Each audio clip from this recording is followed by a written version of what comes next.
Thank you, Brent. Good morning, everyone.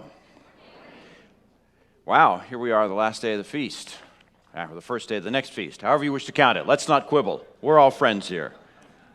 I would ask, I've got a couple brief things to say. If you are going to take a plant, please wait till after I've finished speaking, not while I'm speaking. It's a little bit distracting for me up here if you do that. Jim O'Brien's going to be giving the next message, and he stole a couple of my verses, so if you steal a couple of his plants during his message, I really don't care about that.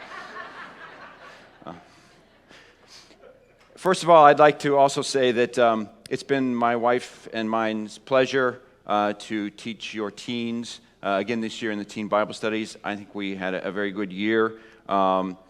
They're amazing people, and I always like to tell them so and tell them so in your hearing so that you realize they're amazing people. We had some great discussions. We talked about a lot of interesting things, at least I think we did.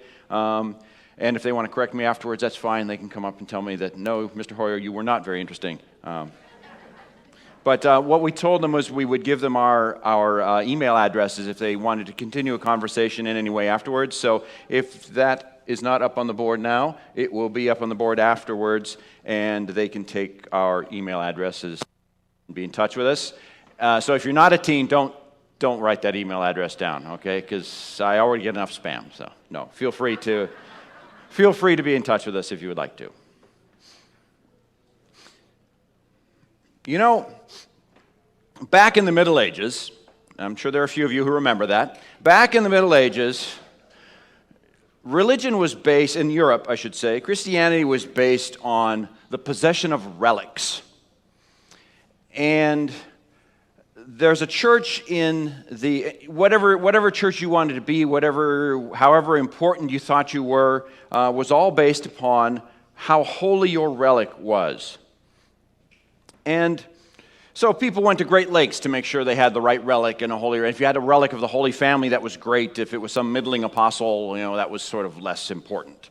And the Church of the Holy Sepulchre in Jerusalem over the years has been collecting those relics as the churches are disused in Europe, and they're shipping their stuff back to the Church of the Holy Sepulchre.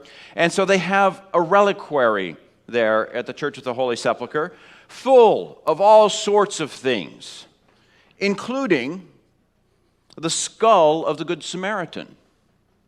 You didn't know that fictional characters actually had relics, did you?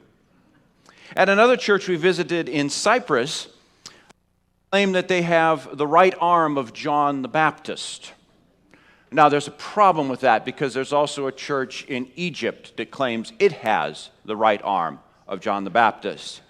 But interestingly enough, when I asked the fellow at the church in Cyprus as we were going through the tour about that, and I said, there's a church in Egypt that claims to have his right arm as well, without missing a beat, he said, "We got ours when he was younger."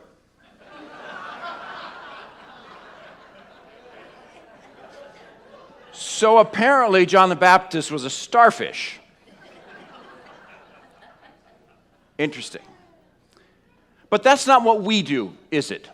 We don't collect relics. And these days that we celebrate, starting with the first holy days all the way through to this day, have a future focus, not a past focus. I think there's a lesson in that. God wants us to look forward, not necessarily past. Obviously, we look to the past to learn lessons, and man, aren't there a lot of lessons we can learn from the past. But our focus is on what's coming. That's why I've entitled this sermon, The Next 1,000 Years. The Next 1,000 Years. And I hope you will find it inspiring, and I hope it will lift you, at least temporarily, from the humdrum drudgery of the world around us. Because this has been quite a year, hasn't it, 2020? So far. We're not over yet. There's fear in the air like never before, at least in my lifetime, except for maybe during 9/11. And it only promises to get worse, doesn't it? Regardless of the outcome of the elections and how that goes, the only thing we can be sure of is there will be some unsavory side effects.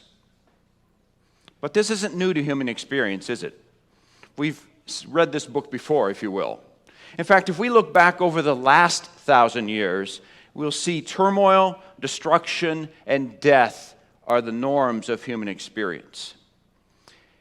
In the first chapter of Genesis, we are told, in the beginning God created the heavens, the earth. The earth was without form and void. And the Hebrew words, as we know, are tohu and bohu, which interestingly enough mean without void. Then God brought order, and he made it all good. And then he created man. Now, in God's defense, he very quickly corrected his mistake and created woman. But it seems like mankind has been trying to take the earth back to a state of tohu and bohu ever since that time. But these days, or this day in particular that we celebrate here together, pictures a time when God's original intent will once again be manifest not just in the world, but in the entire universe. He tells us that in the pages of the Bible. So I thought it would be fitting to compare and contrast the last 1,000 years with what I would call the next 1,000 years. And that's a literary device because it may not be starting just now, and obviously it will last for more than 1,000 years. The first of the scourges of mankind, let me call the horse of war. And I did that because the slide's got a picture of a horseman on it. Violence and murder were introduced to mankind with Cain and Abel. And in all of human history, that's 3,000 years because it took us a while to learn to write, and history's only since the time we've learned to write. In all of 3,000 years, as far as we can tell, and this is a generous estimate, there have only been 268 years in which no war was taking place. And it's probably much less than that because there were probably ones that were going on in small parts of the world that were not being recorded. That's 9% of time. That means humanity spends 91% of its time killing each other. Well, not anymore because we've got video games. So they spend 91% of their time on the couch. But if they didn't have video games, we wouldn't have a very good history in this regard. Now, it's very hard to determine the exact number of wars over the last 1,000 years, even with Google. So, we'll make some adjustments and some judgment calls here. But this first graph shows all the wars since 1400 AD.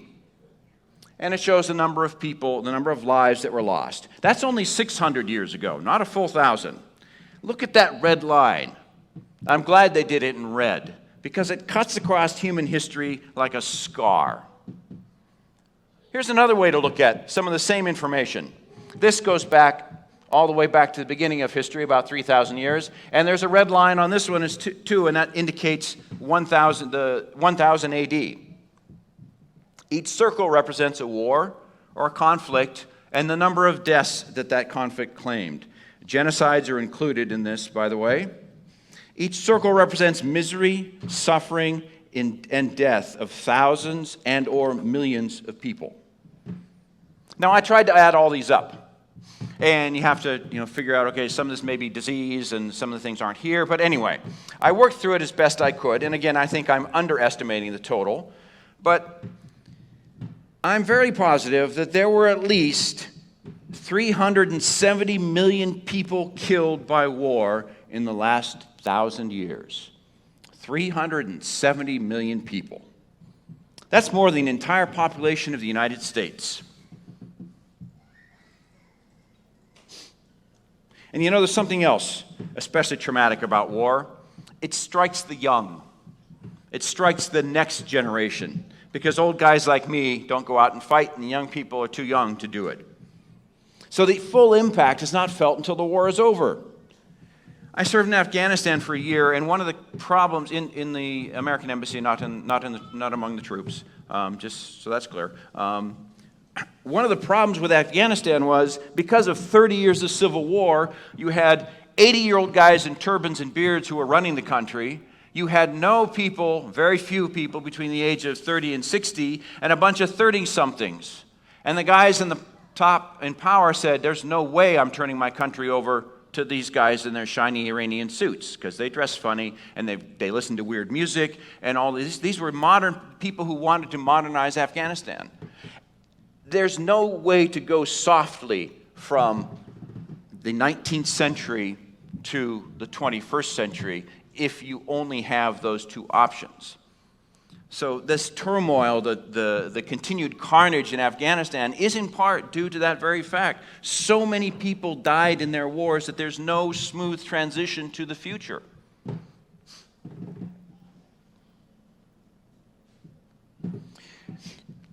Among those statistics, you probably can't see it because it's too far away, World War II killed 2.6% of the entire population of the world.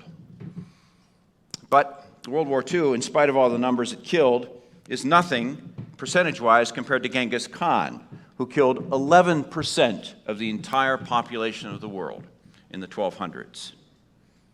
So the toll of death and destruction from war and violence runs red across the history of mankind. Here's another interesting fact, because I want to put all this into numbers we can understand and ideas we can relate to. Did you know that 2% of the population is considered genius? That means they have an IQ of 170 or more. You know, like all of us here. Think of all the amazing things that have been invented, discovered, or figured out or accomplished by women and men of genius. Think about that. Think about people you know who are really, really smart, people you admire because of what they've accomplished. Think of all the Albert Einsteins, all the Madame Curies, all the Mary Jacksons, the Booker T. Washingtons, the Jim Thorpes, the Tom Bradys, the Jeff Bezos, the Julia Childs, the Harry Houdinis of this world in whatever factor of life. How rich would our lives be if we had more of that? 370 million deaths is 7.5 million geniuses. 7.5 million geniuses. How much richer would our world be if we had those lives? Oh, I must make an administrative note here. No geniuses were actually hurt or harmed or killed in the making of this sermon. 95% of those 370 million deaths came in the last 500 years. 95%. I thought we were supposed to get smarter as we got older. You know, God has an answer for the destruction of war and violence for the next 1,000 years, and the 1,000 years after that, and the 1,000 years after that, on and on and on into eternity. And you find that answer in Micah 4, verse 3. So I'd ask you to turn there. Micah 4, verse 3, a familiar scripture, but it's good to take a look at it again. And he will judge between many peoples and render decision for mighty distant nations. They will hammer their swords into plowshares and their spears into pruning hooks.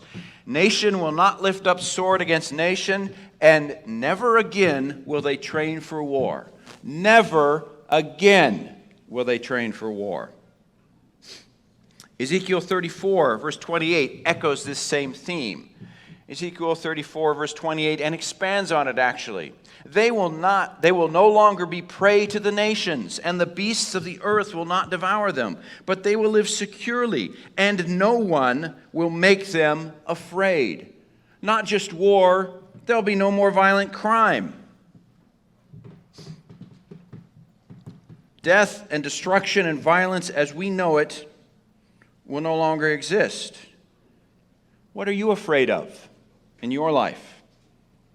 What are you afraid of? Well, Ezekiel 34:28 says there's a time coming in the next 1,000 years when no one will make anybody afraid. What a glorious, wonderful time that will be. Now, we've just counted the cost of war in human terms, but there's also an economic cost of war. And it's hard to get numbers that everyone agrees on, even with Google, since there's no universal way of counting.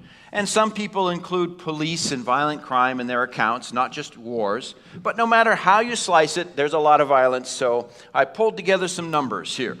And some of these contradict each other, but let's just take a look at them anyway. Supposedly, U.S. wars since the Revolution have cost $7 trillion in total. $7 trillion, some say. You know what? That's $20,000 for every man, woman, and child in America. $20,000. That's $20,000 for each of you. Some say that we've actually spent $6 trillion just since 2001 in the war on terror and other military operations. That's another 20,000. That's actually 18,000 if you want to get picky, in your pocket. You can thank me later, after I take my finder's fee, of course. Worldwide, it is estimated that by the Institute of Economics and Peace that in the year 2015, the most current year I could find, war, violence, and crime cost the world $13.6 trillion. That's trillion with a T. $13.6 trillion. That's 13.3% of the entire world gross domestic product. So that's a lot of money. That's a lot of money. It's the equivalent of $1,876 for every person on the planet. We could all do with an extra $1,800, I'm sure. $13.6 trillion is larger than any national gross domestic product except the U.S. War has cost this world more money than the entire economy of China. And that was just in 2015. Now, what could have been done with that money? What could have been done with that money? Now, it's hard to figure out. I pulled out the idea of hunger to take a look at, to give us a measurement here. And it's hard to figure out exactly how much money it would cost to feed all the hungry people in the world for 1 year. Estimates range from $7 billion a year to about $268 billion per year. So that's a wide range, and I suspect that the larger estimates are made by those whose job it is to feed the hungry, because the more money they get, then the better off they are. So anyway, I just randomly picked $100 billion. Let's say it takes $100 billion to feed all the hungry people in the world for 1 year. Well, the loss of the world's economy in 2015 to war of $13 trillion would be enough to feed the hungry for 130 years. That's more than most of us have been alive. 130 years takes us all the way back to 1890. That's the year Wyoming and Idaho were admitted as states into the Union. That $13 trillion is also 2.5 trillion Big Macs. Imagine that, 2.5 trillion Big Macs. That's a ball of Big Macs 2.5 miles in diameter. If that's not enough to make you lose your appetite, I don't know what will. Think of that. Think of all that food that waste of war could have bought. One more. If you wanted to spend $13 trillion in 1 year, what would you have to do? You would have to spend $412,227.31 every second. No potty breaks, no Sabbaths. Every second. Now, of course, if you got your wife to help you, it might go a little bit faster, but that's another story. $13 trillion is a lot of money. That, dear brethren, is the cost of war, or at least a small glimpse of it. In the next 1,000 years, not one thin dime will be spent on war and violence. Nobody will ever again feel their life ebbing away at the bottom of some muddy trench in some distant, far-off land. No family will ever get that dreaded knock on the door, and no more flag-draped coffins will be coming home. No one will be doing drive-by shootings, no home invasions, no death, no destruction. God has a plan for this. We've already read it. Neither shall they learn war anymore. How amazing that one change would be. But wait, there's more. Hunger and malnutrition have beset mankind for years, either from lack of food or from too much bad food. It's been a persistent problem. I did a quick scan of Wikipedia, and there have been 271 famines in the world in the last 1,000 years, some large, some small. Let's take a look at those.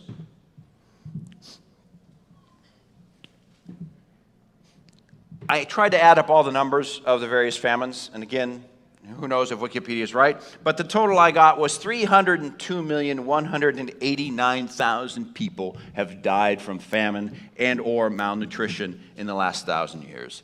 Again, over 300 million people. And I only counted the famines that killed 100,000 people or more. So that number is probably too small. Or if you prefer, 6 million geniuses. 6 million geniuses do not exist because of famine.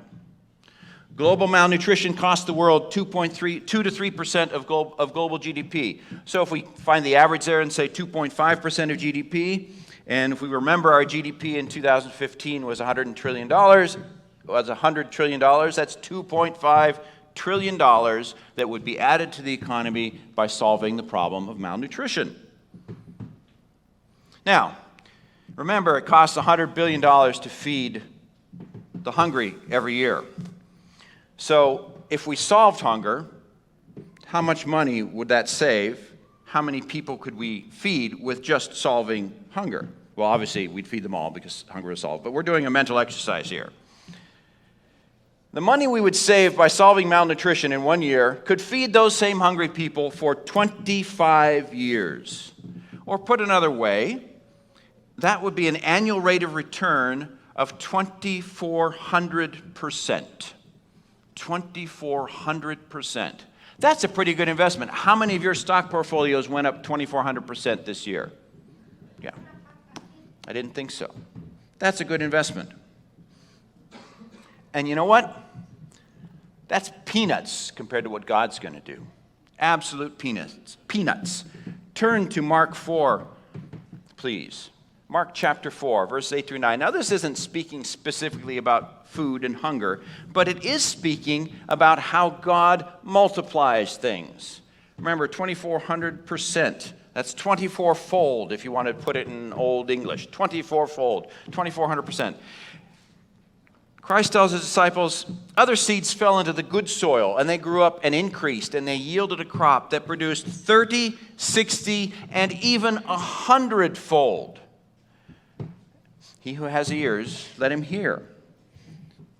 100-fold, that's more than we can even imagine. 2,400-fold, we can figure that out, and that's peanuts. God doesn't even start that low. He starts with 30-fold. What does God tell us more in this regard about the next 1,000 years? Ezekiel 34:29. Ezekiel 34:29. I will establish for them a renowned planting place, and they will not again be victims of famine in the land, and they will not endure the insults of the nation anymore. In the next 1,000 years, there will be no famines. There'll be no more of children slowly wasting away for lack of nutrition. Micah 4 verse 4 expands on this and tells us, each of them will sit under his vine and under his fig tree, and no one will make them afraid. We've read that part already. For the mouth of the Lord has spoken. Everyone will have plenty. And when the Bible talks about vine and fig tree, you notice it's not talking about bread. It's going beyond the basics of food. Things are going to be so plentiful. That's like wine and candy for us today. Okay, think about that. You're going to be sitting under your with your wine under your candy tree. I hope mine's chocolate. It symbolizes abundance, joy, being at ease, prosperity, and at peace, completeness, fullness, sweetness, satisfaction, wonderful words. They are going to be the basis of the next 1,000 years. Zechariah 3:10, in that day, declares the Lord of hosts, every one of you will invite his neighbor to share his single malt scotch. To sit under his vine and under his fig tree. There will be so much food we'll be sharing with everyone. There will be no more famine. And Amos 9, verse 13 and 14, I love this visual picture these words give. Amos 9, verse 13 and 14. Behold, the day comes, says the Lord, when the plowman will overtake the reaper and the treader of grapes of him that soweth seed. The mountains will drop sweet wine, and all the hills shall melt. And I will bring again the captivity of my people of Israel, and they shall build the waste cities and inhabit them. They shall plant vineyards and drink the wine thereof, and they shall also make gardens and eat the fruit of them. That is God's solution for the next 1,000 years for famine. No more cries of hungry children, no more desperation of mothers seeking a little bit of food to feed their families. The plowman will overtake the reaper. Another thing that's bothered mankind since time began is plague and disease. And I think these things may be at the forefront of our minds today like they've not been in the past. It's been several decades since the Western world has had the fear of an active mass disease event. But the plague has been with us for the last 1,000 years as well. Here's some highlights, if we want to call them that. In 1918, the flu killed 30 to 50 million people. Ever since the 1980s, HIV has killed 25 million people by some estimates. In 1860, there was a plague in China and India that killed 12 million people. In 1633, smallpox broke out in Massachusetts, spread throughout the United States, killing mostly Native Americans, and ultimately killed about 20 million people in North America. A few years earlier, in 1519, smallpox in Mexico killed 5 to 8 million people in a 2-year span of time, and about 20 million people over the next 100 years. The plague in London of 1334, which started in China and migrated very rapidly along the trade routes, killed 25 million people in Europe. 25 million people. And in 541 AD, it's called the Plague of Justinian, started in 541 AD and kept coming back for the next 200 years and killed 50 million people in the Middle East and the Mediterranean basin. Just from these famines, that's 200 million people just in the last 500 years. What about all the others? What about all the others that we don't have statistics on? I have no clue. 200 million people who died in suffering and agony because plagues don't take you gently. I don't know if you've ever read about the bubonic plague. Anyway, it won't take you gently.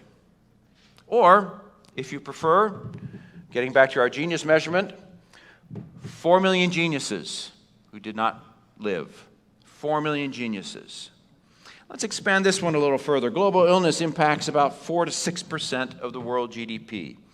Again, using our 2015 number, that would be $4 to $6 trillion lost to illness each year. $4 to $6 trillion. That's greater than the economy of Japan or Germany. Imagine that. That's how much is lost. How many of you drive a Camry?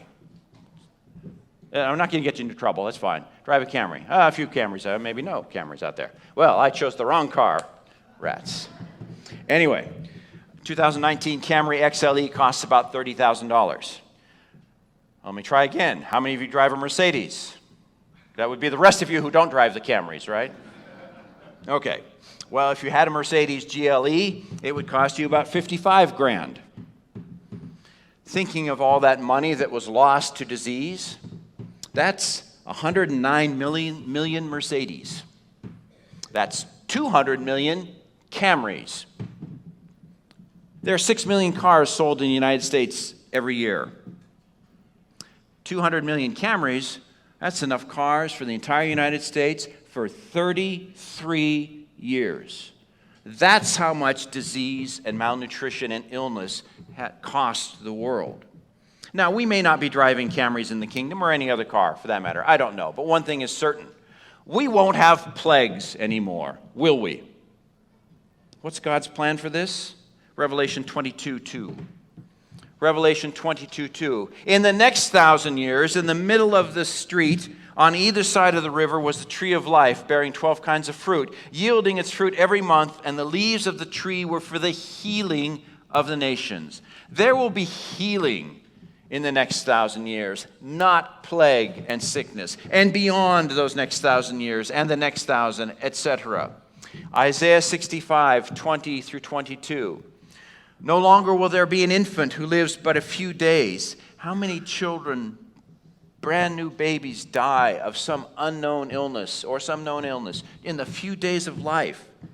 Or an old man who does not live out his days? How many young people do we know, or even middle-aged people like me, who got snuffed out early because of some disease? How horrible has that been?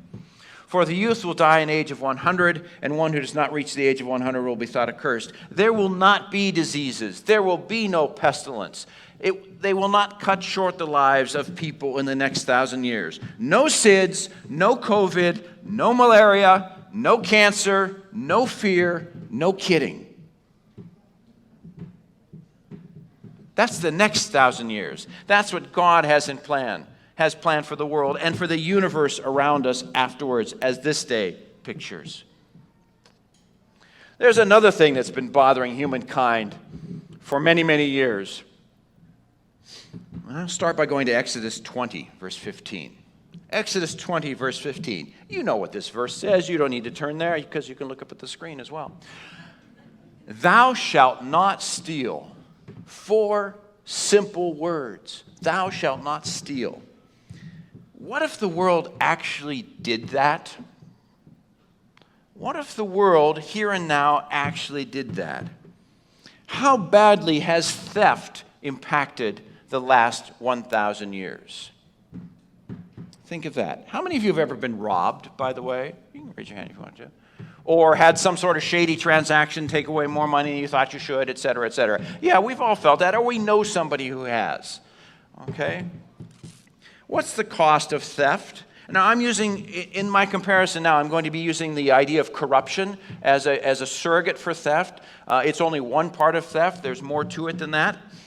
But anyway, measuring corruption, you can see on the slide, and take a look at that. The white areas is where there is no corruption. All those white countries. Okay? So this is something that nobody's immune from. Now, certainly some places are darker than others, but I notice the dolphins are not taking out the humpback whales for some cash under the table. There's no corruption going on in the oceans. Actually, there's nothing in Greenland either, which is interesting, but maybe because they just don't have statistics. Greenland's not even on this map. But anyway, there's no part of this world that is free from corruption, not even here in the United States, and we all know that. Some places, of course, are worse than others. The World Economic Forum estimates that the global cost of corruption is at least $2.6 trillion. Now, they've got a couple different numbers here. They also say 5% of global domestic product.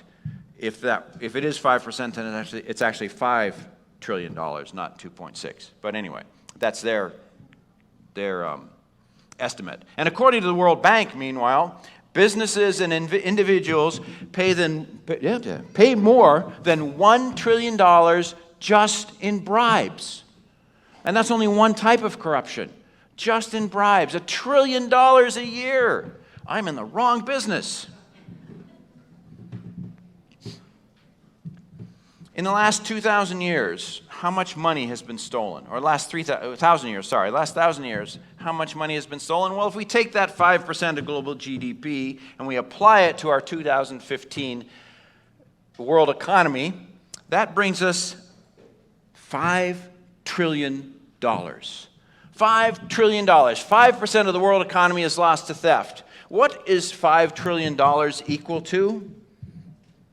It's equal to the entire capitalization of Alphabet, Apple, Amazon, Facebook, and Microsoft, the 5 largest companies in the world by capitalization.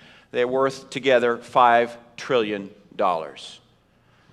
That's how much money gets lost every year to theft. That's equivalent to the entire U.S. money supply. Every year, all your money is gone, essentially. And that's just corruption. That's just corruption.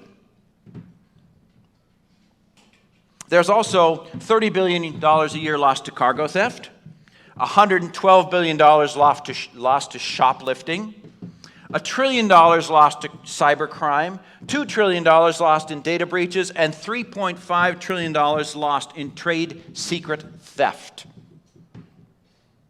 That's a lot of money. And you know what? That's only part of it, because economic systems have been used to oppress people as well. So in addition to this theft, there's also an underlying oppression, and people are not allowed to participate in various economies as they should be. So that could be another 5% total GDP lost to theft, in addition to the 5% for corruption. God has an answer to this for the next 1,000 years, and it starts with, thou shalt not steal, but it goes further. There won't be a need to steal because nobody will feel like they've been deprived unjustly or maltreated or cheated out of what is theirs. Nobody. Luke 4:18, Christ refers to speaking to the release of captives and letting the oppressed go free. That's God's answer to the problem of theft in the world to come, in the next 1,000 years. Isaiah 11 verse 4 bears this out. Isaiah 11 verse 4. But with righteousness he will judge the poor and decide with fairness for the afflicted of the earth. Which tells us, by the way, that the afflicted of the earth and the poor are currently not being judged righteously and not being treated fairly. Anyway, to continue, and he will strike the earth with the rod of his mouth, and with the breath of his lips he will slay the wicked. Isaiah 11, verse 9, for the earth will be full of the knowledge of the Lord as the waters cover the sea. That is God's ultimate answer for the next 1,000 years. Whether it be war, famine, pestilence, hunger, theft, however you wish to call it, these things will not be there the next 1,000 years. Now, I made an interesting discovery as I was preparing this message. Let's take a look again at the economic costs of war, pestilence, hunger, and theft. It's 13% for war. It's 2.5% for malnutrition, 6% for pestilence, 5% for corruption and theft. For the last 1,000 years, 26% of the world GDP has been consumed by things that will no longer happen in the next 1,000 years. Look at that number. That means the entire world could pay first tithe, second tithe, and still get a 6% raise. How wonderful is God's way? How wonderful are his ways? The last 1,000 years have been a mess, full of these four characters here: war, pestilence, starvation, and larceny. Those four characters right up there. But the next 1,000 years, those will fade away. So, let's look forward with great hope, and let us fervently pray, thy kingdom come. They're supposed to be fading away, and the neat little automation is supposed to happen here, but apparently it didn't work, so...